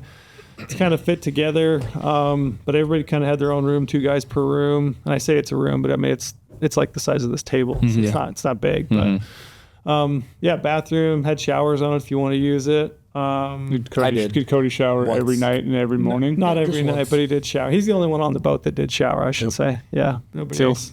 that's Hey, you don't need to do it every day. I didn't. I showered once the entire trip. Oh, I thought you said once a day. No, once just once the the entire trip. trip. Proud of you. Yeah. I'm getting good. Yeah. I mean, hell, I did how many days? 7 days no shower on our hunt. We heard about it, but he went 7 days. Yeah. I thought about stripping down and just showering in all the rain that was going on. Yeah, You'd hear in the middle of the night, he's like, "Oh, I feel so dirty." And we're like, "Shut up, dude. Go to bed. Just go to bed." God, took me in. Yeah. Jesus. Yeah, we caught some fish, rockfish, halibut, cod. Yeah, bear hunting was kind of slowish, I would say. We would see bears in the morning, so pretty interesting. early. And then we would see them right before dark, like 11 o'clock at night. Really? We weren't seeing mini bears like midday, but then again, the weather was kind of not the best. Rainy, a lot of wind. So it felt like the wind was just constantly shifting and blowing. I hit a bear, didn't find it. Damn. I'll just throw it out there. You're bow hunting. I was bow hunting. Yep. Troy on the boat killed a good bear with his rifle. We moved areas that night after he killed this bear. Got into probably of all the areas that we looked at, this was the area that I felt the best about. It's just instinctually, I'm kind of I really feel like this is a spot I could find and kill a bear. We made a play on a bear in the morning, got to 25 yards. Bear was working right along the edge of the alders, kind of working out. I'm kneeled behind this log and it's just kind of working away. And I'm like, this is definitely going to happen. The wind was good. And he had maybe 8 feet to clear to the point where I could shoot him broadside, and I just felt like a real good gust of wind at the back of my neck, and gig was up, and he bailed out of there. And then that afternoon, I had him run us over to this other it's kind of a big tidal grassy flat. It was perfect because we had the wind blowing, towards us. So our scent wasn't blowing across that flat. We had like a little rocky point that we could climb up on and get some elevation. So we've been sitting there about 45 minutes. I look across the cove. There's a bear out feeding. I'm kind of sizing it up. Doesn't look like the biggest bear, but it's a nice bear. So I'm kind of thinking, we'll make a run at it. So I'm getting my gear together, and I look back to my left, and there's a bear kind of working out of the drainage, which I originally thought, like, that's the spot I'm going to see a bear. And it's a nice boar, big boar. You just see his back over the grass. Just see his back over the grass. But he's kind of down like in a little bit of a creek, and he's maybe 250 yards, I guess, at that point, so pretty close. We bebop down, check the wind. It's good. There's like a bunch of like standing dead kind of out in the flat, and grass is probably knee high. So ditch my pack, and I ended up just kind of belly crawling, and I got to maybe 70 yards. I caught a little bit of movement, and there was another bear between me and that bear. It was a smaller bear, and it was 23 yards. Probably a little sow is what it looked like to me. But I just kind of waited her out, kind of gauge her, hoping the wind would hold. And at one point, like I felt like it shift just a smidge. So like not blowing directly to her, but just slightly. And I saw her, she kind of picked her head up, took a little check, and then she kind of went back to feeding, but then she trotted over towards the boar. And his demeanor kind of changed a little bit, but they were still kind of feeding. But I ended up belly crawling like another 25 yards, I guess. So get to a point, range him, 51 yards, felt real good, real makeable shot. They were kind of acting a little, not like they weren't sketched out. Not sketched out. They're not like blowing out of the country, but they're definitely like something's not quite right? Mm-hmm. So he turned, he kind of fed up behind a tree, and then he turned and kind of walked back out, and he was ever so slightly quartering to, which is a great shot. From where he was at, to me, the angle looked perfect. And I'm sure you'll see the video. We'll probably put it out at some point. But Cody's back to my left. And Drew had to let down one time, then redrew. He kind of repositioned, and everything felt great. Shot broke clean. And I don't know, I've looked at the video since we got back, and you can basically see as the bow goes forward, it's just like a cloud of water. It's just water. You can just see water blowing off the bow. And the arrow, as it's going through the air, you can see it's just cutting moisture. Cutting through all the rain. Just cutting through the rain. And it looks like to me like it kind of hits, peak. And then at some point, it really looks like it just kind of tanks the arrow. And I don't know. I've not shot enough in the rain. This is like on the to-do list. Next time it rains and I'm at home, I'm going to go out and stand at it and shoot 100 arrows and just over various distances. Get the bow soaked, get the string soaked. Yeah, I was talking to these guys on the plane. I'm like, I'm sorely tempted to just go home and fill the bathtub up and throw my bow in there overnight, and then pick it up the next day and go out and shoot 100 arrows and just see what it does. Because everything else felt great, but it looks to me, I've looked at the video, and it looks like the arrow just drops in. It's like left to right, I felt okay about it, but it just looks like it drops in low.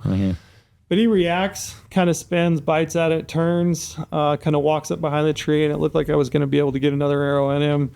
Hold an arrow. He just paused for a second, and then he worked up behind this tree. And this big tree, there's like a cliff face that runs behind it.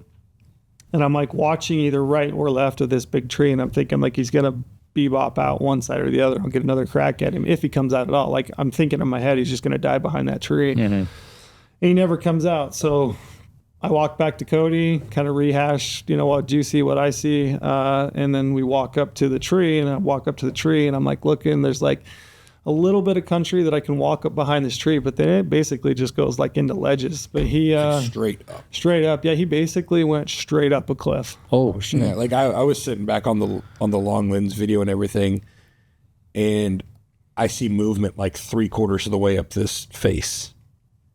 I was like, oh man, I'm going to get an awesome shot of this bear like rolling off this cliff and, hitting the ground. And that didn't happen. Yeah, he basically went straight up this cliff. So I left Cody at the bottom. Then I went up around and picked my way up on top to where he popped out, and I picked up blood there. I was able to trail it for probably another probably 200 yards, I guess, like hands and knees, just like looking, and it's raining the whole time. And then lost blood. And then I spent like the next 3 hours basically running grids, like as good as I could, probably like every 15 feet, yards, just like working back and forth. And I don't know, I mean, if you've never been to Alaska, I know you'll probably have people that'll listen to this and be like, oh, you didn't look hard enough or whatever. But I'm telling you, the recovery rate on a bear that gets into that stuff, it must dive 50%, I would bet. I'm not shitting you. It is so thick. Mm-hmm. I mean, impossible jackstraw, dead pines, alder, devil's club. Oh, God, I mean, it is unbelievably thick. Yep. Like I fought through for 3 hours looking, completely drenched, soaked. I covered every inch that I could possibly think of. And then I was exhausted, was completely drenched. I'd left Cody down there for a really long time, so I was sure he was probably wondering what's going on. And I was starting to make dumb decisions. Yeah, that's what and you that said when I you was came putting back. myself in proximity to ledges and cliffs and kind of hanging off and working along the edges in a manner that I'm like, I'm at a point where I'm so tired and I'm so just disheveled, like I'm making dumb decisions to the point where I could That's have what something I really bad remember happen. distinctly, like you coming back down and saying, like, what if I fell off a cliff and you had to deal with me dead? Yeah. I was putting myself in very precarious situations, just exploring every possible, You're doing everything you can to recover everything the bear. that I could to recover this bear. Things that you probably shouldn't have done. Yeah. For sure. but doing your due diligence. So I had a little sit down, a little moment where I was like, I am exhausted. I just need to probably, and I'm thinking it through. I've shot bears with a bow before. I know that if you hit a bear, if you hit lung, heart, liver, I've never seen a bear shot with a bow in vitals that could have done what this bear did. I'm not saying it's impossible. I don't think that this bear died. But, and I'm not saying that, I genuinely don't, I'm not saying that to like make myself feel better, because I've been like gutted. I've hit, it's been a long time since I hit animals, but like this one really hurt. Like extra. Yeah. This You one definitely tell. This one hurt extra. Like this one took the wind out of my sails. Do you think it was just because of the process, like how the day broke down, the exhaustion, I mean, it's a really cool animal, a really special hunt with good people, and to lose an animal, one, I value the life immensely, and then just the effort that it takes, to put yourself in that position, the people. And then you go back to a boat, and there's people, everybody else is kind of hunting and fishing, and like I had to basically, I quit hunting at that point. Like I didn't hunt the next day. It's I've got a lot of respect for you. I've known you for a long time, but like gained even more. And you're like, you know what? I drew blood. Like, I could have possibly taken this animal's life. I'm done. Yeah, You technically punched your tag. And I'm not like, I don't have like one, I don't really feel, I mean, people hit animals and I think animals live, and, people have kept hunting. I've had that happen before where I knew for a fact the animal, had lived. I saw it days later doing completely fine, and I've hunted. I've known people that have hit animals and, the likelihood of that animal dying and didn't find it and then kept hunting. I don't fault anybody for the decisions they make. It's just like their personal value. And I think every hunt is kind of individual, but for me, like I was just done hunting. Like I was just done. And I was pretty gutted, and I've been pretty gutted ever since about it. I felt real bad. They're special animals, man. I think a lot of people overlook them as just something to do in the spring, but they are unique. Yeah. They're really cool. They're tougher than a $2 steak, but for sure they are special animals. I mean, they have some really interesting mannerisms, the way they handle themselves in nature. Like they have a long history with us too, as far as like human history and ecology, and that's I think it's respectful, man. I mean, it's kind of sucks that you have to go through that, but it's just the ultimate respect of knowing when you need to draw the line. Yeah, part of that, I think one of the hardest parts is like I'm just genuinely really disappointed in myself. And there's like, it's not that I couldn't it's not that I can take that back. I can't go back and change it. And I felt like I'd done due diligence. Like, I shoot. Yeah. I felt like I took a good shot. I don't feel like I rushed the shot. Like, I've gone back and I've looked at the video, like pulled through, executed a good shot. I remember very clearly in the moment, you know, the shot breaking and feeling good. Like, I'd done everything. So I can't change that, but I'm just disappointed in myself that I just think of like, I consider myself, I'm better than that. Like, I can do better than that. Yeah. I just didn't do it in that moment. Yeah. And it pisses me off. I think like we've talked about it, I don't know if you were better than that because we didn't know the effects of shooting. But I should know. I should know that. Yeah, I mean, hindsight being what it is, man, it's hard to prepare for what you aren't prepared for. I mean, how do you prepare for it where we live and what we do? We're lower 48 mountain hunter, like we prepare for that. We went to we're the visiting team. I know we went someplace that's just tougher. I just think like, you know, like at what stage do you quit learning these lessons? Like when do you get it figured? I don't think you ever quit. Yeah. And I just want to be, I want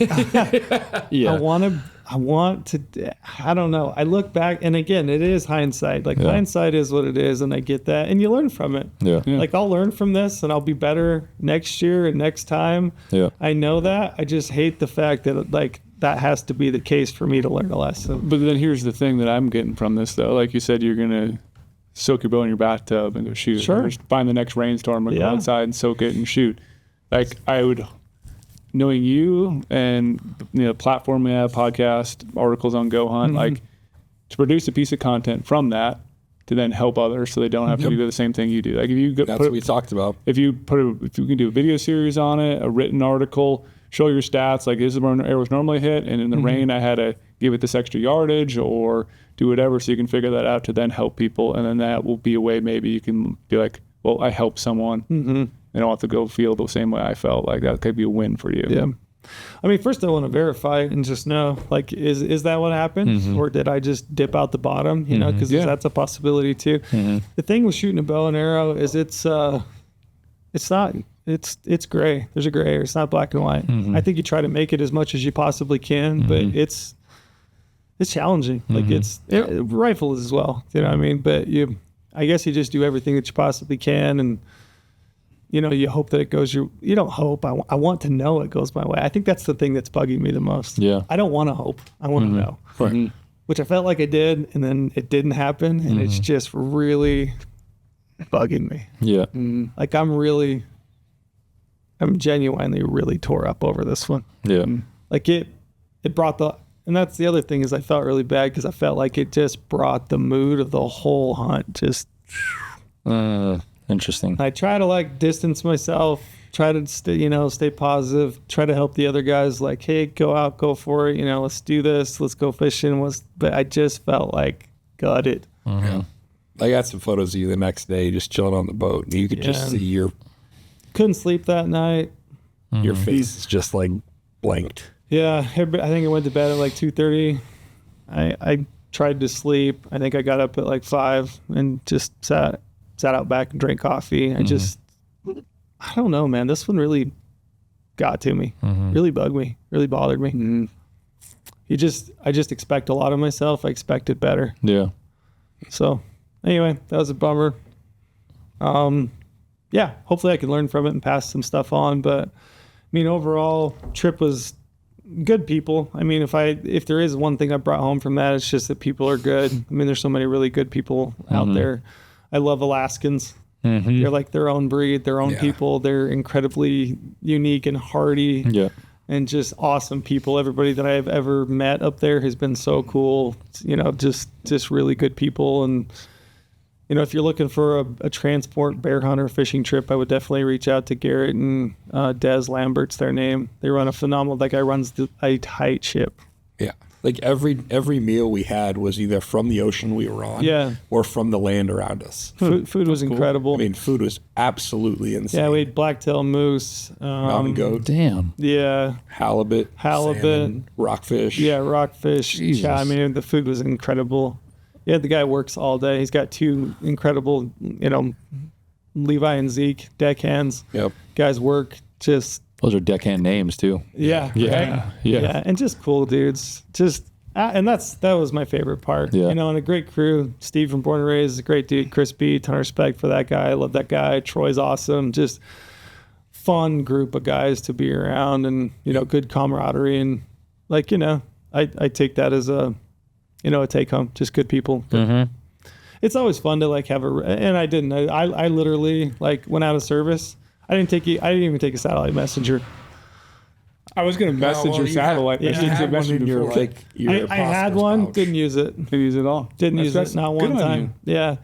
It was so nice to be disconnected. Mm-hmm. Complete. Didn't know what day it was. Yeah. Yeah, Time that was it was. wild. Yeah. Didn't care. Yeah. That's That's living. it That was is definitely living. It is living. It's I think people need resets like that. To have the opportunity to do it too is what's really cool. Is a lot of times we see here like, man, I wish this. Go for it.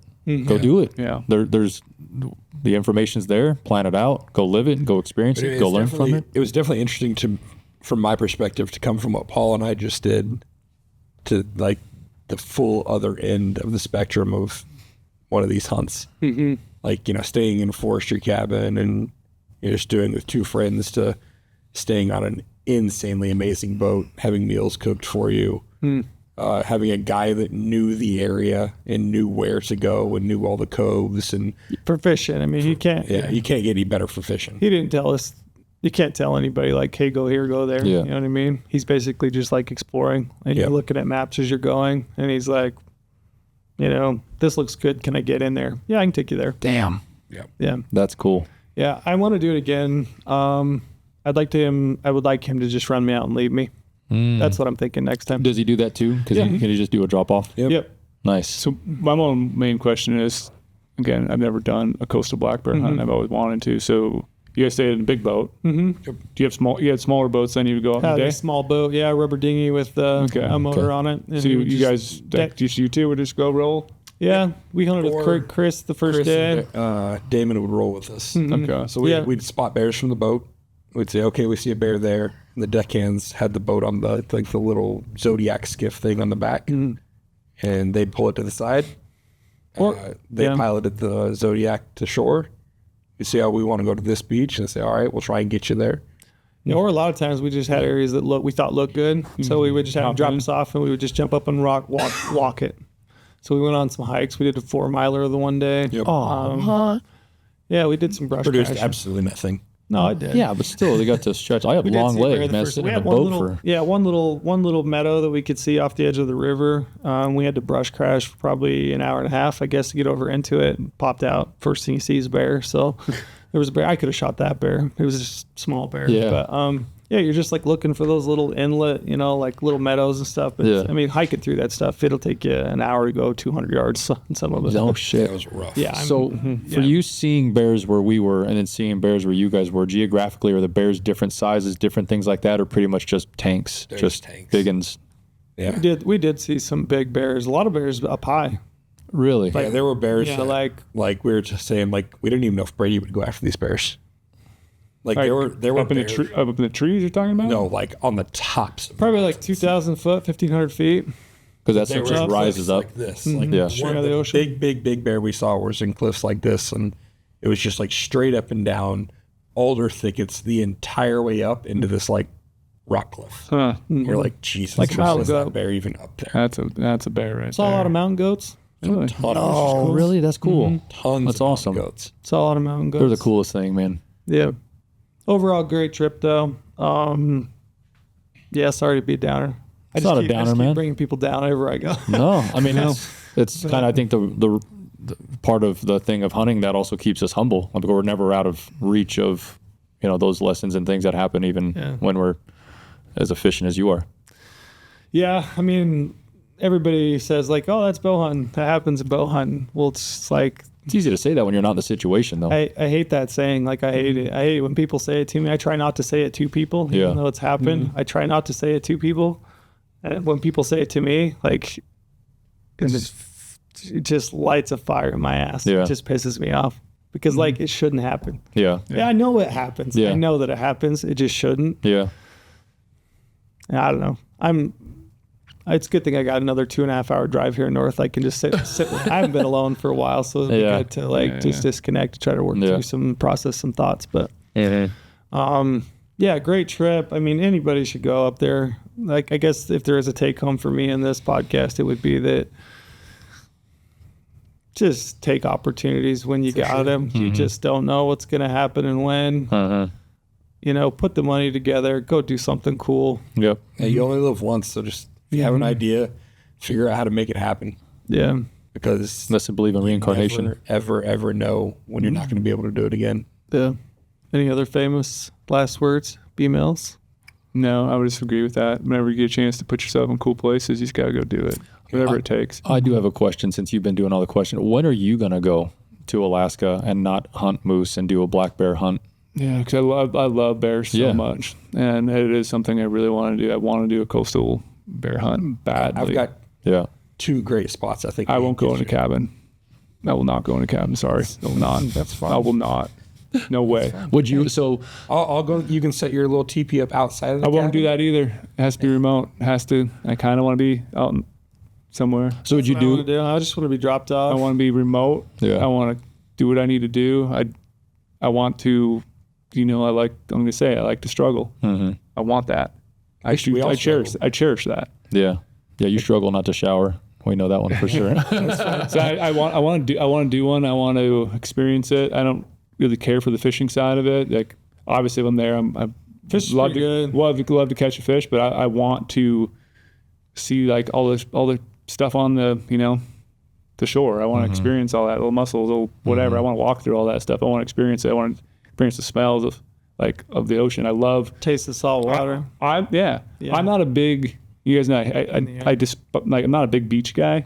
But beaches to me, like Oregon coast, Washington coast, like like the rugged beaches, like that's what I'm about. And I think that's Alaska. What I figure too is like that same sort of thing. Like I don't need sandy stuff. I want just cool remoteness. No one around me. I'm taking a rifle though, of course. Like I'm gonna go hang out with a rifle up there. I want to do one soon. So I want to try to start figuring out how to plan it. I haven't drawn in Alaska bear tag. So maybe I got to, look into some OTC stuff, but it's also hard for me to give up the savage bear hunts that I do right now. Like I do love that too. But I know I have to do one or the other, and maybe just don't do what I do for a couple of years and save that money and then just roll it into a bear hunt and figure a way to do it. But I want to experience it. I really want to tango with the big black bear. And maybe They're up there. Yeah, and that's the place to do it too. Up there. It's the place to do it. That was one thing that was cool. Their hides are so they're so rich. Yeah. Their coats are incredible. I mean, I don't know if it's all the muscles and their diet and everything, but they're just. I mean, I know the big mountain hunts are kind of the thing, but to experience it, at least to say that you did it, whether you like it or you don't, hey, that's fine.